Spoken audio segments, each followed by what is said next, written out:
Hi, I'm Jenny from the Missouri Star Quilt Company. Today we're going to talk about spring cleaning your sewing machine.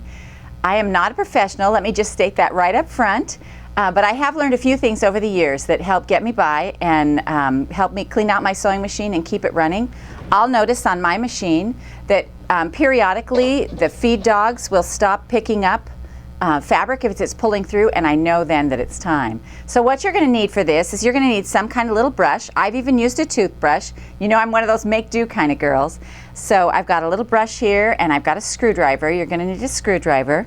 So the first thing we're going to do is unplug your sewing machine to make sure that there's no electricity. We don't want that needle, you know, coming up and down and any little accidents happening. Then I always take out my needle. A lot of people change their needles with every project. Again, I'm one of those girls who I just use it till it dies. I mean, I seriously just keep going and going. So that's just me, but I always take my needle out when I spring clean and change it then. That's a good time to do that. And then I take my foot off right here. Mine has a little button here in the back where you just can push and release this foot because you want to be able to get to all the areas of your machine.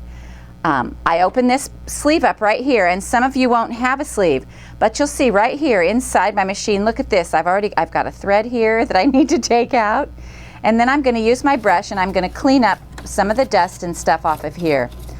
I will not be talking about any kind of oiling, and the reason is that every machine is different on that, and you should really refer to your owner's manual, because a lot of the newer machines, you don't even need to oil them, so that totally depends on your machine.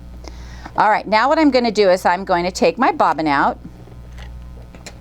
lift it right out here, and I can already see there's some treasures in there.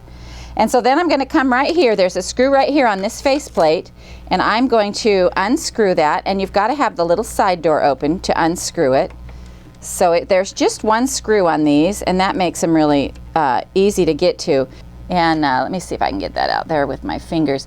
Sometimes getting a screwdriver with a short enough handle can be a challenge. Okay, now what I'm going to do is I'm going to take my screwdriver and I'm going to pop it in under this plate, and I'm just going to lift this up. Oh my goodness, can you see what's in here? Look, I have all this dust on the side, and in between my feet, my little feed dogs right there, there is all kinds of stuff in there. Holy smokes. All right, we're going to have a little treasure pile here for sure. So what I'm going to do is I'm going to use my screwdriver first to just pick out some of these things, and I'm going to use the flat blade part of it to slide in between these teeth, because that's what keeps my fabric from going through my machine nicely.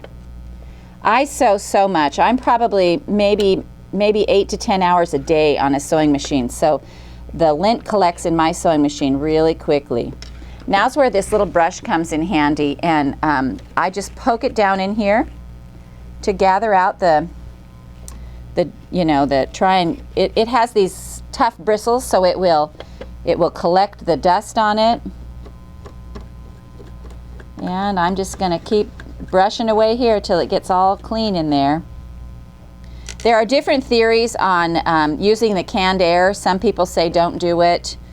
So you just have to be careful with that. Apparently it has some moisture in it that can cause problems for your machine. So I just generally use a brush. It's just easiest that way. All right, I'm going to have to get my screwdriver to move this little blob over here. I got a blob in here. Woo, look at that. That is a good one. All right, so you're just going to want to keep at this until your machine gets nice and clean.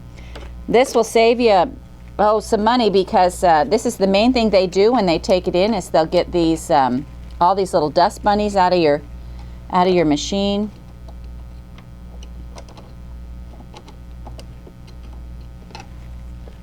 And then you're just going to clean it off. I tend to use a nice soft cloth and wipe my whole machine down.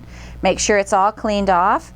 And then I'm just going to assemble it back together, which means that I'm going to put this plate, make sure the bottom of it is also cleaned off. Oops, there's some things can go in there. And we're just set that back on there. There's really only one way to put it on. And then you have your one screw that goes on. like that. You'll reinsert a new needle, and you've done your spring cleaning on your sewing machine. We hope you enjoyed this quick tip from the Missouri Star Quilt Company.